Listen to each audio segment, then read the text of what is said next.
नमस्कार दोस्तों, आप सभी का स्वागत है उत्थान डिफेंस एकेडमी के ऑनलाइन प्लेटफॉर्म पर। और आज हम एयरफोर्स वाई ग्रुप का एक मॉक टेस्ट डिस्कस करेंगे रागा पोर्शन का, जिसमें 30 क्वेश्चन आते हैं, जिसमें मैंने कुछ मैथ के क्वेश्चन लिए आपका और रीजनिंग है साथ में, एंड कुछ जीएस के जीके के भी क्वेश्चन लिए गए हैं। ये 30 नंबर का पूरा 30 क्वेश्चन होंगे आपके।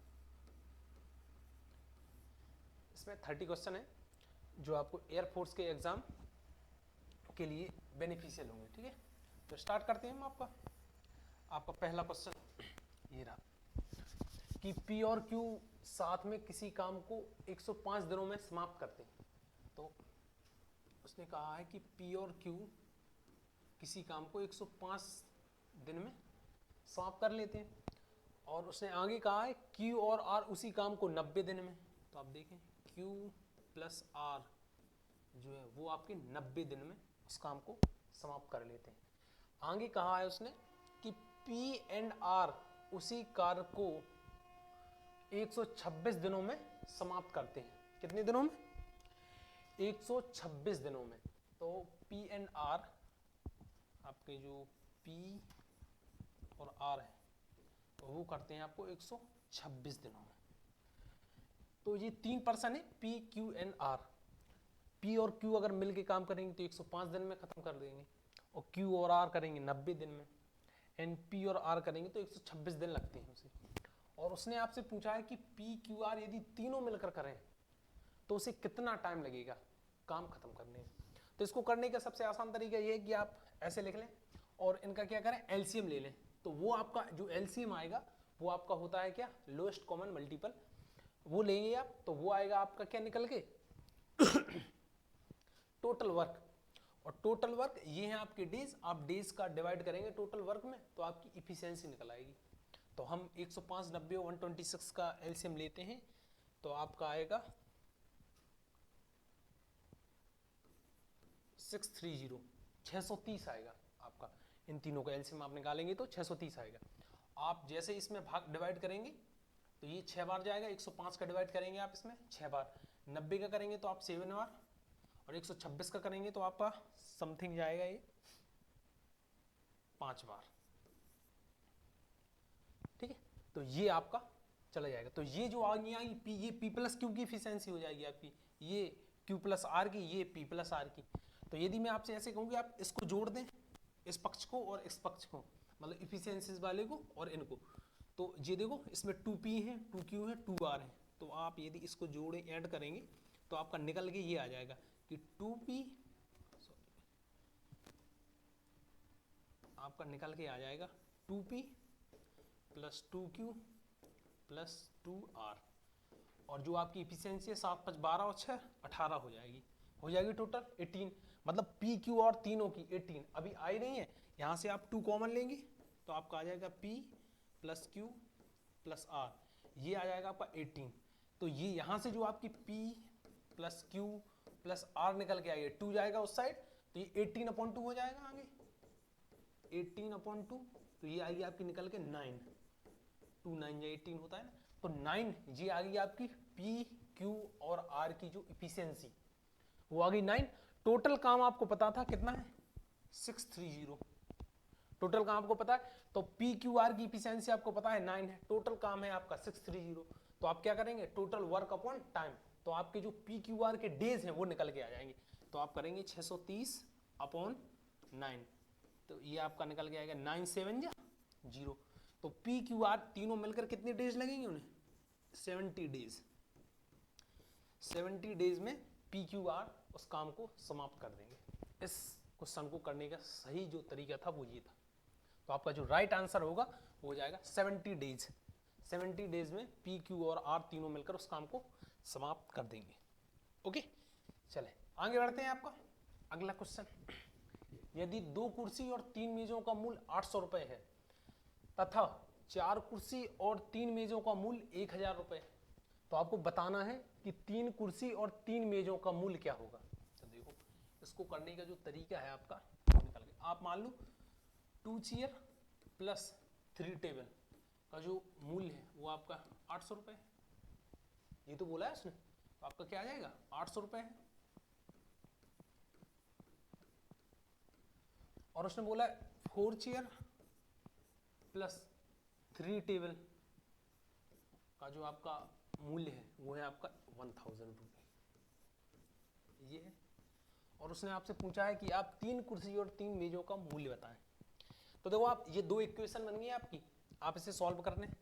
अब मैं इसमें क्या करूं, पहले इक्वेशन से दूसरी इक्वेशन को माइनस कर रहा हूं, फर्स्ट -2 फर्स्ट इक्वेशन, यदि आप इसे फर्स्ट इक्वेशन मान लें, बेसिक मेथड बता रहा हूं मैं आपको, फर्स्ट इसे मान लें सेकंड, इससे माइनस करेंगे तो देखो जैसे इसमें माइनस का गुणा होगा तो ये सारे चिन्ह क्या हो जाएंगे, चेंज हो जाएंगे। तो मैं यहीं भी किए देता हूँ इसको, ये माइनस का हो जाएगा, ये माइनस का, ये माइनस का, तो ये 3t कैंसर, माइनस का 4c मतलब 4 चेयर और 2 चेयर थे, तो ये यहाँ पे आपका आ जाएगा माइनस का 2c, और 1000 में से 800 जाएगा तो आपका बच जाएगा माइनस का 200, माइनस से माइनस कैंसिल हो जाएगा, c बराबर जो आएगा 100 रुपये। मतलब आपकी x की वैल्यू आ गई, मतलब एक चेयर का मूल्य 100 रुपये है, तो 3 चेयर का कितना हो जाएगा 300। यदि आपको टेबल का निकालना है तो आप 100 चेयर का यहाँ पे मूल्य रखें, 100 चेयर का मूल्य, सॉरी एक चेयर का मूल्य 100 रुपये, तो यहाँ पे हो जाएगा 200, 200 उस साइड आएगा, तो आप इस इक्वेशन को यहाँ से सॉल्व कर लें तो आपका टेबल का मूल्य निकल आएगा।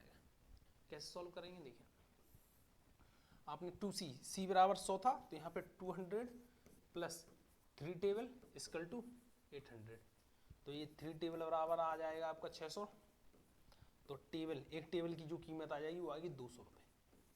ओके, एक टेबल की कीमत 200 रुपये, तो 3 टेबल की 600 रुपये, और आपको 3 चेयर की कीमत 300 रुपये, तो टोटल आपके रुपए कितने हो जाएंगे 900 रुपये।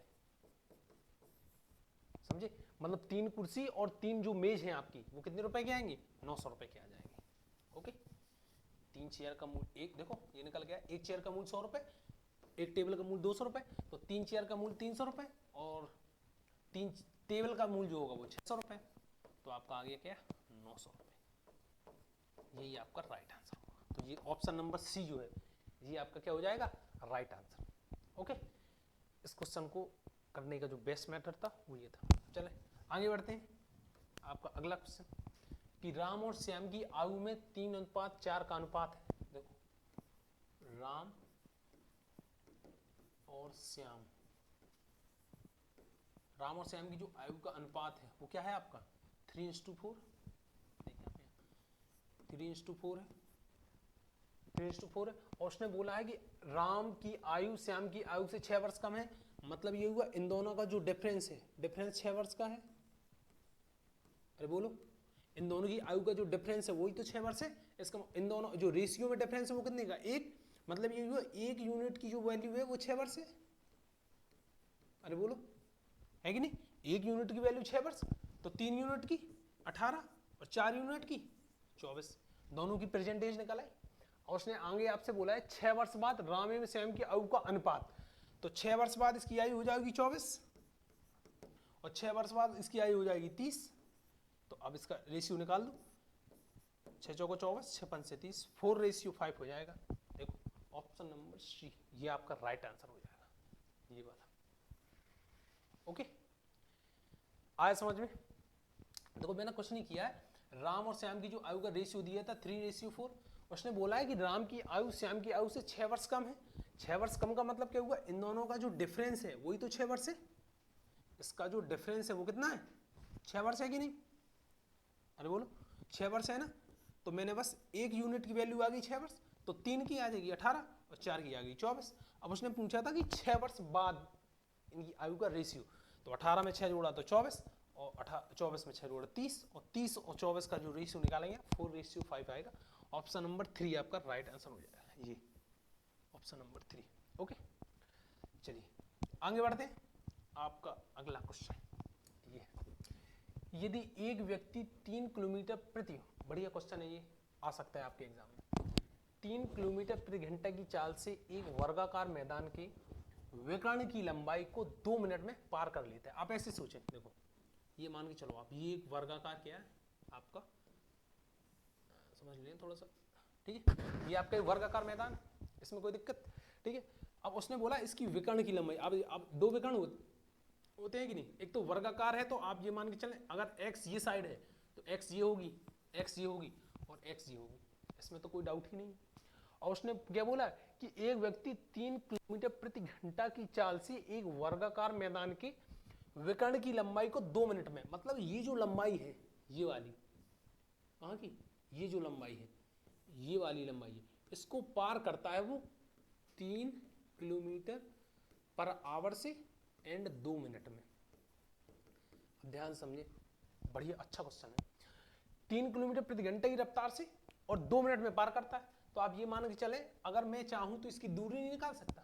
कैसे, देखो आपको चाल ये दी है, अरे d बराबर क्या होता है, स्पीड इंटू टाइम ही तो होता है कि नहीं, तो स्पीड आपको दी हुई है, टाइम आपको दिया हुआ है, तो आप d निकाल सकते, दूरी निकाल सकते, तो इसकी दूरी आ जाएगी। अगर आपको इसकी दूरी पता चल जाएगी फिर आपका क्वेश्चन सॉल्व हो जाएगा। फिर उसने पूछा क्या आपसे, वर्गाकार मैदान का क्षेत्रफल पूछा है, एरिया, तो एरिया आप आसानी से निकाल पाएंगे। यदि ये है तो फिर आप ये दोनों बहुत आसानी से निकाल लेंगे। तो देखो इसको निकालने का तरीका क्या है, d बराबर s इंटू टी होता है, देखो d निकालते हैं। स्पीड आपको 3 किलोमीटर पर आवर दी हुई है कि नहीं, 3 kilometre per hour into time 2 minute है, इसे आप घंटे में चेंज करें क्योंकि आपकी स्पीड जो है वो घंटे में है, तो 2 मिनट में कितने घंटे होते हैं, 60 का डिवाइड करेंगे आप तो क्या आ जाएगा आपका 2/60। अरे बोले कोई दिक्कत, तो जैसे ही आप इसको वो करेंगे तो यहाँ 30 आ जाएगा, 2 से ही कट जाएगा ये, तो आपकी जो दूरी आ गई वो d बराबर आ गई 1/10 किलोमीटर। देखो अब थोड़ा सा कॉमन सेंस वाली बात लगाएं, आप देखें यहाँ पे जो आपका ऑप्शन दिए हुए हैं, ऑप्शन पे भी आपको जाना है, यहाँ पे जो ऑप्शन दिए हुए हैं वो आपके दिए हुए हैं किसमें, मीटर में। क्यों, क्योंकि यदि आप किलोमीटर में ऑप्शन होते तो इतने बड़े बड़े नहीं होते क्या, नहीं होते ना, तो इसका मतलब आपको ये कॉमन सेंस लगानी है। तो आप दूरी करेंगे किलोमीटर में चेंज, 1 किलोमीटर में होते हैं आपके 1000 मीटर, तो 1/10 किलोमीटर में कितने हो जाएंगे 100 मीटर। अरे हो जाएंगे कि नहीं, 100 मीटर हो गए। अगर ये 100 मीटर ये है, इसका मतलब क्या हुआ, 100 मीटर की दूरी यही तो हुई, हो गई। विकर्ण की लंबाई आपकी 100 मीटर आ गई। अब आप भुजाएं आराम से निकाल सकते हैं, यहाँ पे लगाएंगे आप पाइथागोरस थ्योरम, ट्रिपलेट जिसे कहते हैं पाइथागोरस थ्योरम। कैसे, इसको मैं साफ की देता हूँ, देखिए अब यहाँ से आप ये निकालना है तो भुजाएं निकालेंगे, तो ये देखो ये कर्ण है ना, क्योंकि जो स्क्वायर होता है आपके इसके जो ये एंगल होते हैं ये सारे 90 डिग्री होते हैं, तो ये देखो ये बन गया ना आपका Pythagoras theorem, right angle triangle बना, पाइथागोरस थ्योरम लग जाएगी। तो जो आपकी 100 का स्क्वायर इक्वल टू बेस आपका ये है तो इसका स्क्वायर प्लस ये आपकी परपेंडिकुलर है इसका स्क्वायर मतलब लंब का स्क्वायर, ये हो जाएगा, ये आपका अलग है,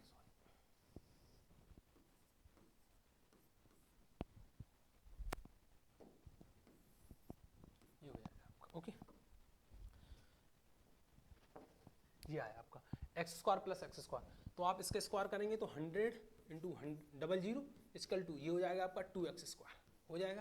अरे बोलो, और आप 2 से ये काट देंगे तो यहाँ 5 4 कट जाएगा और 3 0, ये आया आपका एक्स स्क्वायर। अब आप थोड़ा सा कॉमन सेंस लगाएं, कुछ नहीं यहीं पे आपका आंसर आ गया। एरिया ऑफ स्क्वायर क्या होता है, साइड इंटू साइड होता है कि नहीं। अब साइड इंटू साइड करेंगे आप तो एक्स स्क्वायर आएगा कि नहीं, अरे बोलो एक्स स्क्वायर आएगा, तो एक्स स्क्वायर का तो मान आया 5000 मीटर पर स्क्वायर आया कि नहीं। ये आपका जो एक्स स्क्वायर का मान आया यही तो है, और एरिया ऑफ स्क्वायर क्या होता है एक्स स्क्वायर, क्योंकि साइड हमने एक्स मानी थी, तो बस यही आपका यहीं पे आंसर आ गया, ये 5000 क्या 5000 जो है ये आपका आंसर हो जाएगा, ओके। एरिया ऑफ स्क्वायर मतलब मैदान का जो एरिया होगा वो हो जाएगा 5000 मीटर पर स्क्वायर, याद रखना मीटर पर स्क्वायर, ठीक है, मीटर स्क्वायर। इसमें कोई प्रॉब्लम, चलिए आगे बढ़े। आपका अगला बहुत बेहतरीन क्वेश्चन था, इसके आने के चांसेस हैं आपके एग्जाम में, ठीक है। चलिए आगे बढ़ते हैं। अब देखो अगला क्वेश्चन आपका कि दो संख्याओं का महत्तम समापवर्तक 8 है, निम्न में से कौन सी संख्या कभी भी इस लघुत्तम समापवर्तक नहीं हो सकती, मतलब इसका लघुत्तम समापवर्तक नहीं होती। देखो पहले तो आपको लघुत्तम एलसीएम एचसीएफ पता होना चाहिए, एलसीएम क्या होता है देखें आप, एंड एचसीएफ ये आपको पता होना चाहिए होता क्या है। ये होता है lowest common multiple and highest common factor. देखें उसने क्वेश्चन में देखें दो संख्याओं का महत्तम समापवर्तक 8 है, दो संख्याएं हैं आपकी, देखो जैसे मान लो, तो अगर मैं दो संख्या मानूं तो एक तो होगी आपकी 8a, मैंने दो संख्या a और b मान ली, तो 8a होगी, दूसरी 8b होगी। क्यों होगी? क्योंकि 8 जो SCF आया इसका, इसका मतलब है 8 इसमें भी है और 8 इसमें भी है, तभी उसका 8 SCF आया है। अगर 8 SCF इस दोनों में नहीं होता तो 8 SCF आता ही नहीं। ओके, तो 8 भी हो जाएगी आपकी, ठीक है। अब उसने कहा यदि आप इसका SCF निकालेंगे तो आप सोच के देखें उसमें 8 होगा कि नहीं। अगर आप उसका LCM निकालें, सॉरी, यदि आप दो संख्याओं का LCM निकालें, जैसे मैंने बोला आप 4 और 8, इन दोनों का आपका SCF आएगा 4। यदि SCF 4 आया है तो इन दोनों का यदि आप LCM निकालेंगे तो 4 से तो ज़्यादा ही होगा, 4 होगा उसमें। अब आप ऑप्शन चेक करें, 8 8 जा 64, 8 6 जा 48, 8 7 जा 56, ठीक है। लेकिन आप अगर 50 को देखेंगे तो इसमें 8 नहीं है, देखा क्या आपको 8, किसी के 8 नहीं है ना इसमें देखो एक 2 है, इसमें एक 2 है एंड एक 5 है एंड एक 5 है, और इसमें देखो 8 इंटू 8 है, इसमें 7 इंटू 8 है, इसमें इसमें आपका 8 इंटू 6 है, इसमें आपका 7 इंटू 8 है। तो देखो इन दोनों में 8 है लेकिन इसमें 8 नहीं है, तो लघुत्तम समावर्तक नहीं हो सकता। क्या नहीं हो सकता? 50 इसमें क्या है, इसका कभी भी लघुत्तम समावर्तक नहीं होता। और तो सब हो सकते हैं क्योंकि सब में 8 है, इसमें 8 नहीं है, इसलिए इसका ये 50 क्या कभी भी LCM नहीं हो सकता, लोएस्ट कॉमन फैक्टर। देखो अब मैं बता दूं आपको LCM होता क्या है, इसकी परिभाषा देख लें आप, डेफिनेशन क्या होती है। LCM लोएस्ट कॉमन मल्टीपल, वह छोटी से छोटी संख्या जो दी गई संख्याओं से पूर्णतः विभाजित हो जाए, डिविजिबल बाय गिवन नंबर्स, जो आपके नंबर्स दिए हुए हैं उनसे पूर्णतः विभाजित हो जाए, वो नंबर क्या कहलाती है? LCM। और SCF क्या कहलाता है? हाईएस्ट कॉमन फैक्टर, मतलब वह बड़ी से बड़ी संख्या जो दी गई संख्याओं को पूर्णतः विभाजित करते, जो संख्याएं आपकी दी हुई हैं उन संख्याओं को क्या करते? पूर्णतः विभाजित करते। ये आपके SCF एंड LCM में डिफरेंस है, ठीक है। चलिए आगे बढ़े, आपका अगला क्वेश्चन देखिए, 1.5x equal to 4.04y, then the value of y minus X Y plus X. आप पहले इसको लिखें, ये आपका 1.5x इक्वल टू है आपका 4.04y, ये है। इसमें आप x और y क्या है, रेशियो निकाल लें। देखो x अपॉन वाई निकाला आपने तो 0.04 अपॉन 1.5 आ जाएगा, यहाँ से दशमलव हटेगा, 0 ऊपर बढ़ जाएगा, वहाँ से 2 0 यहाँ पे आ जाएंगे, ठीक है। तो ये 0 से ये 0 कैंसिल, 2 2 जा 4, ये 75। तो आपका जो x अपॉन वाई की जो वैल्यू आई है वो आई है क्या, 2/75। अरे बोलो इसमें कोई दिक्कत किसी को? मतलब x का मान आपका 2 है, x का मान क्या है आपका, x का मान जो है आपका वो क्या है 2 है, और जो y का मान है वो 75 है। अब आप यहाँ पर रख दें, इसने क्या बोला है, y minus X upon Y plus X, यही तो बोला है। तो अब देखो y का मान क्या है, 75 में से 2 जाएगा, 75 माइनस 2 अपॉन 75 प्लस 2, ये करेंगे तो आपका जो राइट आंसर आ जाएगा 73/77 नहीं आएगा? अरे बोलो इसमें कोई दिक्कत? ये आ गया आपका 73/77, आपका जो राइट आंसर होगा ऑप्शन नंबर 2, 73/77, ये आ जाएगा आपका राइट आंसर। इसको ऐसे सॉल्व कर लेंगे, ओके। चलिए आगे बढ़े, चलो अगला क्वेश्चन आपका, कि देखो बहुत बेहतरीन क्वेश्चन है कि एक पुरुष या दो महिला या दो बालक, एक पुरुष या दो महिला या दो बालक एक कार्य को 44 दिनों में पूरा कर लेते हैं। कितने दिनों में? 44 दिनों में। उसी कार्य को एक पुरुष, एक महिला तथा एक बालक मिलकर कितने दिन में करेंगे? देखो ये जो रिलेशन है इसका मतलब होगा एक मेल बराबर है 2 फीमेल के और बराबर है 3 बॉय के। यही तो हुआ इसका, ये आपको क्या दिया है, एक रिलेशन दिया है। अब उसने पूछा है एक मेल प्लस एक फीमेल एंड 1 बॉय, ये तीनों मिलकर उसी काम को कितने दिन में करेंगे, ये पूछा है आपसे। तो देखो अगर आप एक मेल बराबर है 2 फीमेल के एंड एक मेल बराबर 3 बॉय के, तो आप क्या करें, एक मेल जो कहते हो, मैं कहूँ यदि आप एक फीमेल बराबर निकालें कितने मेल हो जाएंगे, आपसे यदि मैं ये पूछूं कि एक फीमेल बराबर कितने मेल हो जाएंगे, तो आप कैसे निकालेंगे, देखो कैसे निकालेंगे। आप यहाँ देखें एक मेल बराबर 2 फीमेल है, यदि मैं कहूँ एक फीमेल बराबर, तो 1/2 मेल बराबर एक फीमेल नहीं हो जाएगी। मतलब क्या हुआ, एक आदमी 2 महिलाएं एक आदमी के बराबर है, तो आधा आदमी एक महिला के बराबर हो जाएगा कि नहीं। तो हम यहाँ पे 1/2 मेल लिख सकते हैं, इसमें कोई प्रॉब्लम कोई प्रॉब्लम नहीं। अब आगे बढ़ेंगे, अब उसने बोला है कि 1 मेल बराबर है 3 बॉय के, देखो 1 मेल जो है वो 3 बॉय के बराबर है कि नहीं। यदि मैं कहूँ 1 बॉय किसके बराबर है, तो 1/3 मेल बराबर नहीं है 1 बॉय के, अरे बोलो क्या हुआ, 1/3 मेल बराबर है 1 बॉय के, तो 1 बॉय की जगह हम 1/3 मेल रख दे, देखो ये सारे मेल्स आ गए। अब उसने बोला है कि एक आदमी 44 दिनों में करता है, एक आदमी या 2 महिलाएं या 3 बालक, ये बोला है उसने। तो हम जो वर्क निकालेंगे, टोटल वर्क निकालेंगे आदमियों के पदों में, ठीक है। तो हमने निकाला एक आदमी, एक पुरुष जो है वो 44 दिनों में एक काम को करता था, तो टोटल काम इतना हो गया आपका। और टोटल ये मेल देखो कितनी है, इसको सॉल्व करेंगे 1 + 1/2 + 1/3, इसको आप सॉल्व करें एलसीएम से कर लें, तो यहाँ पे आ जाएगा आपका 6, देखो पूरा बता दो मैं, 6 एलसीएम नहीं है तो 6 + 3 + 2 ये आएगा, ये सब में मेल लगा हुआ मेल है यहाँ, तो 6 3 9 2 11/6 मेल, 11/6 मेल ये आएंगे आपके 11/6 मेल। उसने पूछा इस काम को 11/6 जो मेल होंगे वो कितने दिन में करेंगे, तो टोटल काम वो है और टोटल मेल ये है, इनकी क्षमता ये है, तो हम इनको ले जाएंगे, तो ये 6 जाएगा आपका ऊपर यहाँ पे, देखो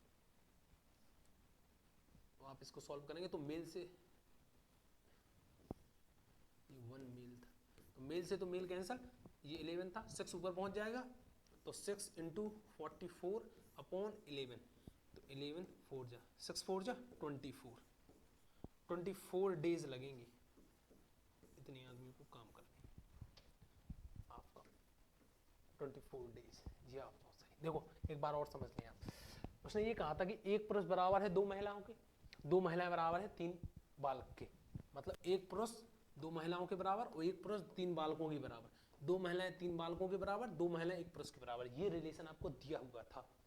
यदि एक पुरुष एक काम, एक पुरुष की क्षमता 1 है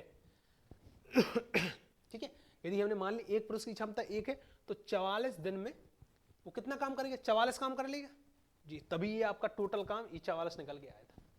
अब आपको ये बताना था कि एक मेल, एक फीमेल और एक बालक मिलकर उस काम को कितने दिन में करेंगे। तो देखो एक मेल तो जो कहते हूँ, अगर मैं ये निकालूं एक फीमेल कितनी पुरुषों के बराबर है, तो एक मेल 2 फीमेल के बराबर है, तो आधा मेल एक फीमेल के बराबर हो जाएगा कि नहीं, आप कॉमन सेंस वाली बात बताएं, एक मेल 2 फीमेल के बराबर है तो एक फीमेल आधे पुरुष के बराबर हो जाएगी, तो मैंने वही लिख दिया 1/2 मेल। उसने बोला था एक मेल 3 बालक के बराबर है, मतलब एक आदमी की रख लो आप या 3 बालकों को रख लो, सेम इफिशियंसी से काम होगा आपका। तो हमने एक बालक की वो निकाली मेलों के पदों में, इसके में देखो इनका रिलेशन निकाला, तो इसका मतलब ये एक बालक जो है वो 1/3 मेल के बराबर है। ओके, अब हमने इसको जोड़ा तो आपके 11/6 मेल, अब मतलब जो एक्चुअल में उसने पूछा ये है कि 11/6 मेल जो काम एक मेल 44 दिन में करता था उतना 11/6 मेल कितने दिन में करें, तो वो हमने निकाल दिया। टोटल वर्क ये हो गया आपके मेल की क्षमताएं 11/6 ऊपर पहुंचा 24 डेज आ गया, 24 डेज आपका ये आंसर सही हो जाएगा। ओके समझ में आया, चलिए आई होप आपको समझ में आया होगा। चलिए आगे बढ़ते हैं। यदि किसी वृत्त के व्यास में 15% की वृद्धि की जाए तो उसके क्षेत्रफल में परसेंट की वृद्धि, देखो इसको करने का बहुत ही आसान तरीका मैं बताऊं।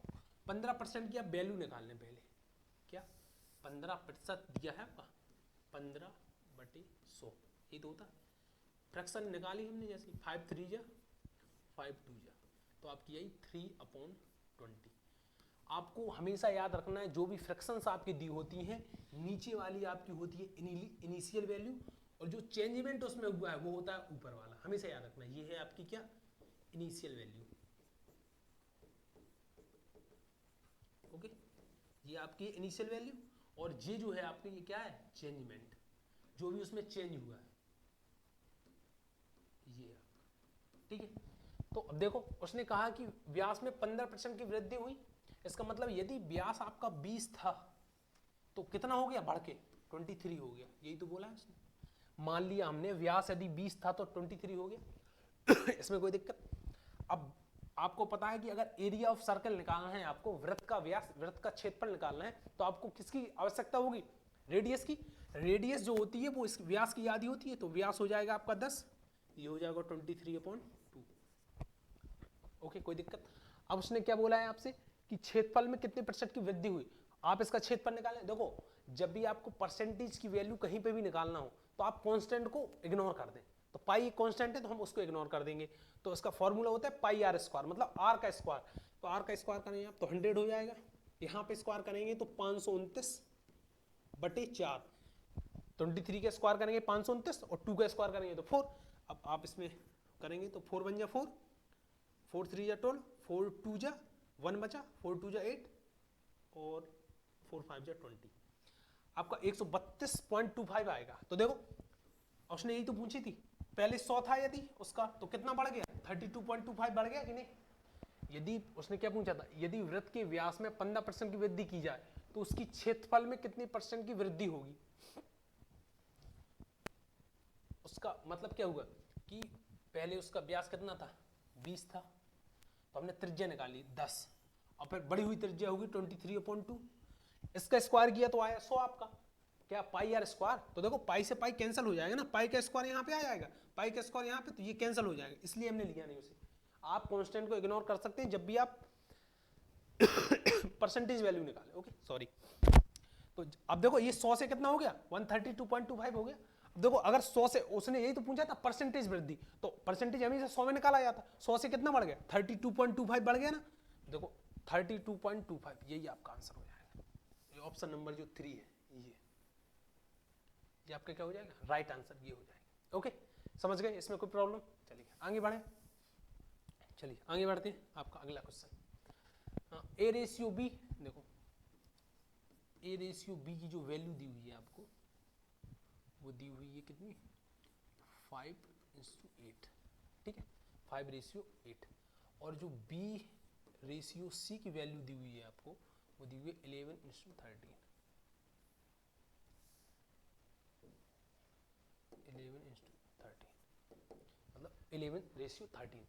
अब आपसे a बराबर 110 दे दिया उसने, a का मान दे दिया है ऑलरेडी 110, तो आप क्या करेंगे, पहले ABC का निकाल लें मान। कैसे निकालते हैं ABC का, 5:8 और इसी के नीचे रखेंगे, देखो B के नीचे B 11:13, तो 11 25 यहाँ पे आ जाएगा आपका 55:88:104। जी आगे ABC, A:B:C, ये आ गया आपका।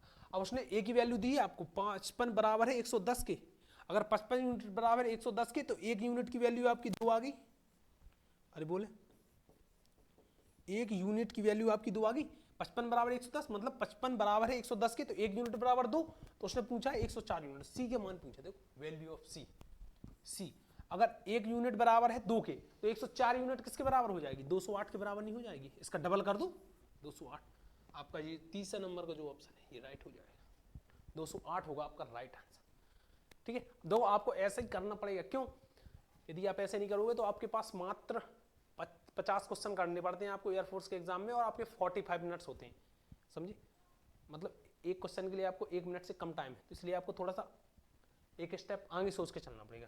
देखो 55 की वैल्यू 110 है, तो 1 की वैल्यू हो गई 2, मतलब 1 यूनिट की वैल्यू 2, तो 104 यूनिट की वैल्यू 208, इसमें 2 का मल्टीप्लाई कर दिया 208 आ गया। सी की वैल्यू क्या होगी 208, यही आपका राइट आंसर हो गया 208। ठीक है चलिए आगे बढ़े, आपका अगला question, what is the value of 29/4 plus 6। देखो ये तो सिंपल है, सबसे पहले कोष्टक ब्रैकेट्स करते हैं, इसको सॉल्व करें आप, देखो कैसे करेंगे।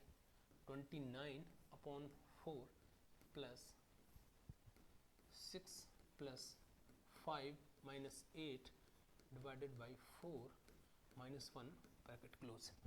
सबसे पहले हम इसको सॉल्व अरे करेंगे नहीं बोलो, तो आप सबसे पहले इसको 4 टू 8 डिवाइड करते हैं सबसे पहले, इंटू 1/4 करोगे, 4 टू 5 में से 2 गया तो 3 बचा, 3 बचा यहाँ, तो ये आपका ये अंदर जो ब्रैकेट किया आया 6 प्लस 3 माइनस 1 ये आया, तो ये बाहर रहेगा ये आपका 29/4, 6 3 9, 9 में से 1 गया 8, तो 29/4 प्लस 8 ये आएगा।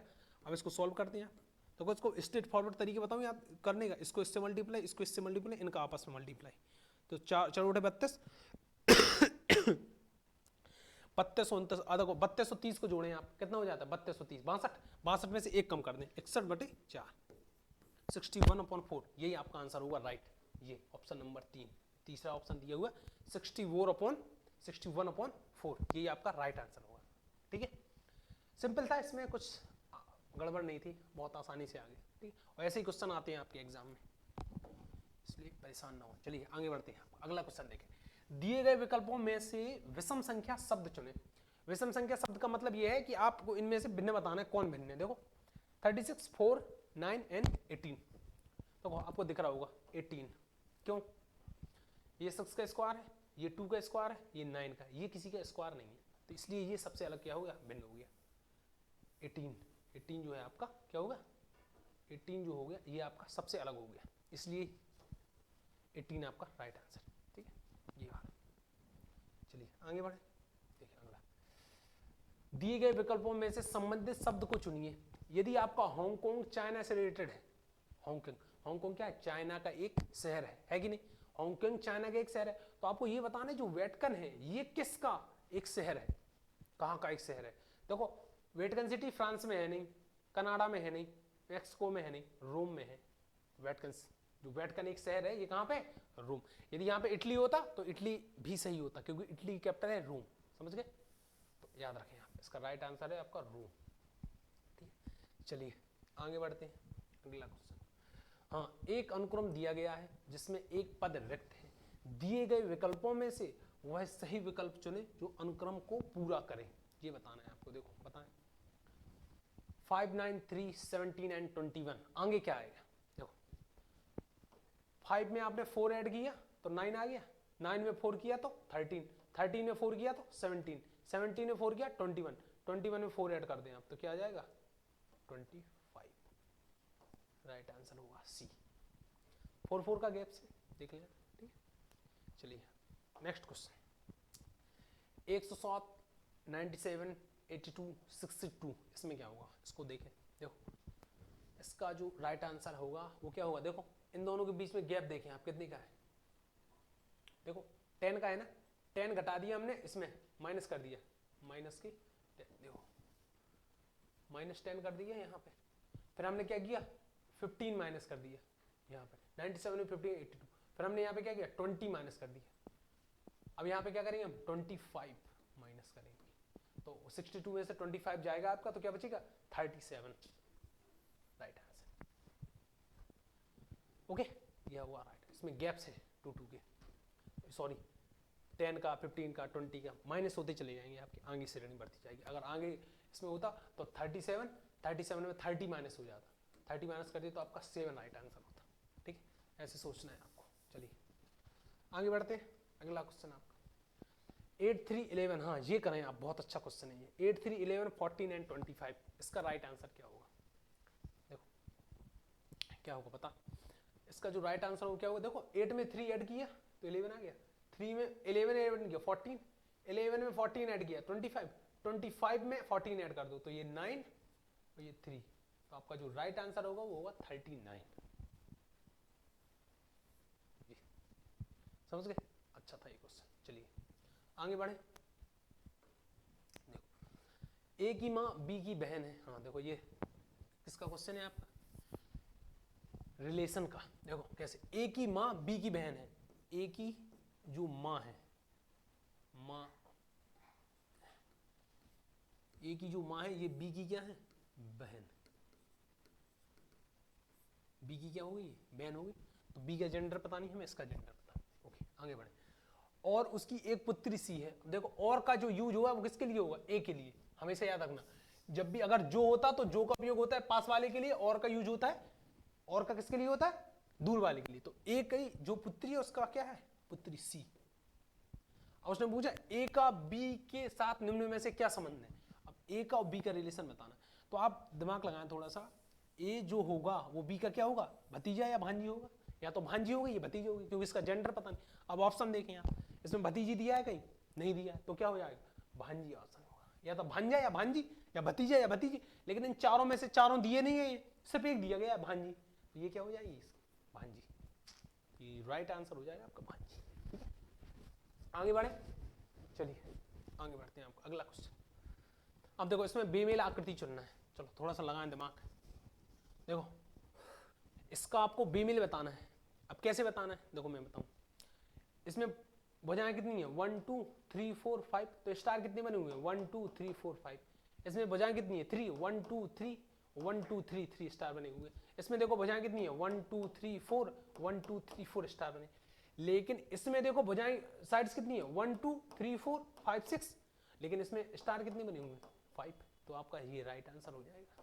ये तो है आपका बेमेल, जो अन्य किसी से मेल नहीं खा रहा है। ठीक है, आपका जो राइट आंसर होगा ये होगा। क्यों होगा, क्योंकि इसकी साइड्स और जो स्टार दिए हुए हैं वो अलग अलग हैं। ओके चलिए इसमें बताएं, इसमें भी आपको बेमेल चुनना है, बेमेल आकृति। तो देखो कैसे चुनेंगे, अब देखना ध्यान से। ये ट्राइंगल बना हुआ है, इसके बाहर ट्राइंगल बना हुआ है, ठीक है। ये क्वाड्रेटल बना हुआ है, इसके बाहर भी क्वाड्रेटल बना हुआ है। ये सर्कल बना हुआ है, इसके बाहर भी सर्कल बना हुआ है। लेकिन ये आपका क्या बना है, पेंटागन, 5 साइड्स इसकी होती हैं, पंचभुज। और इसके अंदर जो बना हुआ है वो सर्कल के रूप में धोखा देने वाला बना हुआ है। सर्कल तो बना है लेकिन पॉइंट से बना हुआ है। तो यही तो हो जाएगा आपका बेमेल, जो अन्य किसी से मेल नहीं खा रहा है। ठीक है, चलिए आगे बढ़े।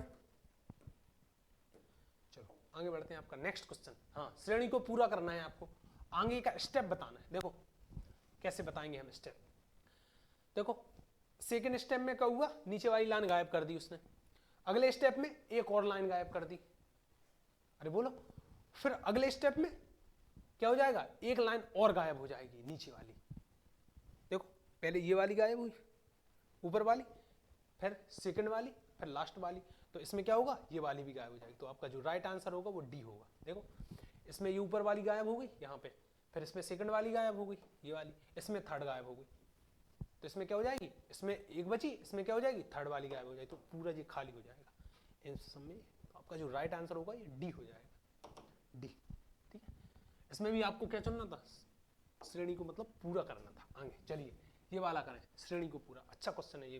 देखो कैसे करेंगे हम, ये 3 है, ये 2 है, फिर देखो ये 5 है, ये 3 है। इसमें क्या हुआ, 2 बढ़ गए यहाँ पे, 1 बढ़ गए यहाँ पे। फिर देखो ये 3, ये 5, फिर यहाँ कितने हो गए 7, और यहाँ पे कितने हो गए 4। तो आगे होंगे 9, यहाँ पे होगा 5। अब देखो 9 और 5 कहाँ पे है, इसमें तो है नहीं 9। इसमें देखोगे ना 1 2 3 4 5 6 7 8, तो ये भी नहीं होगा। इसमें देखो 1 2 3 4 5 6 7 8 9, 1 2 3 4 5, यही आपका राइट आंसर हो जाएगा, क्योंकि ऊपर 9 चाहिए हमको। यहाँ पे देखो ये 3, ये 5, ये 7, ये 9, यहाँ पे 2 3 2, फिर 3, फिर 4, यहाँ पे 5 मिल गया। चलिए आगे बढ़ते हैं। आपका अगला क्वेश्चन, ये देखो ये भी बढ़िया क्वेश्चन है, आपके एग्जाम में पूछा जा सकता है। निम्न प्रश्नों में से प्रश्नवाचक चिन्ह के स्थान पर कौन सा अंक आएगा। देखो अब देखो मैं बताऊं, 18 दूनी 36, 18 पंचे 90, ठीक है। 13 दूनी 26, 13 पना 65, तो क्या हो जाएगा 15 पना 75, 15 दूनी 30। तो आपका जो राइट आंसर होगा वो क्या होगा 30, ऑप्शन नंबर ए। अरे होगा कि नहीं बोले, कोई दिक्कत है इसमें, ठीक है। आगे बढ़े। आपका अगला क्वेश्चन देखो, उस संख्या को पहचाने जो अन्य से भिन्न है। अब ये बताना है आपको, अन्य से भिन्न। ये है आपका 56, ये 14, ये 43, ये 28। इसमें बताने आपको अलग क्या है। तो इसमें देखो ये सारे क्या है, ये 14 का मल्टीपल, ये 14 का मल्टीपल, ये 14 का मल्टीपल। लेकिन जो आपका 43 है ये आपका 14 का मल्टीपल नहीं है, क्योंकि ये 14 के टेबल में आता ही नहीं है। तो आपका जो राइट आंसर होगा यही वाला हो जाएगा 43। ठीक है, चलिए आगे बढ़े। अब ये आगे आपके किसके क्वेश्चंस, ये आपके क्वेश्चन आगे जीएस के। तो ब्रह्म समाज के संस्थापक कौन है, ये बताना है। ब्रह्म समाज की स्थापना किसने की थी? तो आपके जो राइट आंसर होगा यह है राजा राम मोहन राय। किसने की थी? राजा राम मोहन राय ने स्थापना की थी किसकी? ब्रह्म समाज की। आप यहां पे याद रखें, आप स्वामी दयानंद सरस्वती ने की थी आर्य समाज की स्थापना। किसकी की थी? आर्य समाज की। ये भी याद रखें आप, आर्य समाज की ये की थी किसने? स्वामी दयानंद सरस्वती जी ने आर्य समाज की स्थापना। ठीक है, चलिए आगे बढ़ते हैं। भारतीय राष्ट्रीय कांग्रेस का प्रथम अधिवेशन कहां पे हुआ था? तो आपका जो प्रथम अधिवेशन हुआ था किसका? भारतीय राष्ट्रीय कांग्रेस का। देखो पहले तो भारतीय राष्ट्रीय कांग्रेस की स्थापना जो की थी ए.ओ. ह्यूम ने की थी, ये याद रखें आप। किसने की थी? ए.ओ. ह्यूम ने 1885 में इसकी स्थापना हुई थी कांग्रेस की, और किसने? ए.ओ. ह्यूम ने की थी। और इसका जो पहला अधिवेशन हुआ था वो आपको मुंबई में हुआ था। कहां पे हुआ था? मुंबई, महाराष्ट्र। ठीक है, चलिए आगे बढ़े। अगला, नौसेना दिवस 4 दिसंबर को मनाया जाता है, ये सभी को पता है। नौसेना दिवस 4 दिसंबर को मनाया जाता है। वायुसेना दिवस मनाया जाता है आपको 8 अक्टूबर को, एयरफोर्स डे। ठीक है, और 15 जनवरी को मनाया जाता है आपका आर्मी डे, हिंदुस्तान की शान आर्मी, आर्मी डे। ठीक है, ये याद रखें आप। और ये आपको ये बताएं, नौसेना दिवस 4 दिसंबर को मनाया जाता है। ठीक है, किस उपलब्धि में मनाया जाता है? तो क्या किया था हमने, जो आपका पाकिस्तान है, पाकिस्तान, नल्ला पाकिस्तान, इसकी जो पनडुब्बी थी गाजी, बहुत मतलब कारगर पनडुब्बी थी, बहुत बेहतरीन, बहुत अच्छा काम कर रही थी, उसको हमने मार गिराया था 4 दिसंबर के दिन। उसी दिन से हमारी नौसेना ने किसको मार गिराया था? पाकिस्तान की जो पनडुब्बी थी गाजी, उसको डुबो दिया था, मतलब मार गिराया था। तो इसी के उपलक्ष्य में हम 4 दिसंबर को नौसेना दिवस मनाते हैं। ठीक है, याद रखें आप। और वायुसेना दिवस 8 अक्टूबर को, 15 जनवरी को आर्मी डे, मतलब भारतीय सेना दिवस। ठीक है, चलिए आगे बढ़े। आपका अगला क्वेश्चन, दिलवाड़ा मंदिर माउंट आबू किस पत्थर से बना? दिलवाड़ा मंदिर है आपका माउंट आबू, तो आपको ये बताना है कि किस पत्थर से बना है। लाल पत्थर, सफेद संगमरमर से, हरे संगमरमर से, या धौलपुरी से? तो आपका जो राइट आंसर है वो है सफेद संगमरमर से। सफेद संगमरमर से ये बना हुआ है। किससे? सफेद संगमरमर से, आपका जो माउंट आबू दिलवाड़ा मंदिर है। ठीक है, चलिए आगे बढ़े। अगला क्वेश्चन, वर्तमान में भारत के जो विदेश मंत्री हैं वो कौन है? अच्छा क्वेश्चन है। देखो आपके जो विदेश मंत्री हैं, फॉरेन मिनिस्टर, वर्तमान में हुआ एस जयशंकर। ठीक है, और जो अजीत डोभाल जी हैं आपके राष्ट्रीय NSA हैं, नेशनल सिक्योरिटी एडवाइजर। याद रखना है आपको, कौन है वर्तमान में नेशनल सिक्योरिटी एडवाइजर? ये आपके अजीत डोभाल। ठीक है, चलिए। और ससुर स्वर्गीय हैं स्वामी, ये भी अभी कुछ नहीं है वर्तमान में। ठीक है, चलिए अगला क्वेश्चन, हीराकुंड बांध किस नदी पर बनाया गया है? हीराकुंड बांध जो है आपको पहले बताना ये है कहां पर। तो हीराकुंड बांध है आपका कहां पर? उड़ीसा। कहां पे? उड़ीसा। और किस नदी में? उड़ीसा में एक नदी बहती है, उसका नाम है महानदी। किस नदी पर? महानदी पर बना हुआ है हीराकुंड बांध। कहां पर? उड़ीसा में। ठीक है, और भाखड़ा नागल बांध आपका कहां पे है? पंजाब और हिमाचल प्रदेश के जो बॉर्डर है वहां पे बना हुआ है। तो बेसिकली ये माना जाता है पंजाब में। ठीक है, ये भी याद रखना है।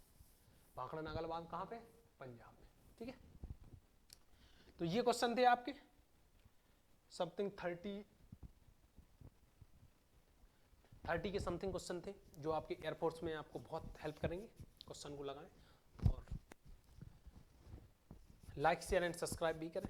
ठीक है, मिलते हैं नेक्स्ट वीडियो में। धन्यवाद।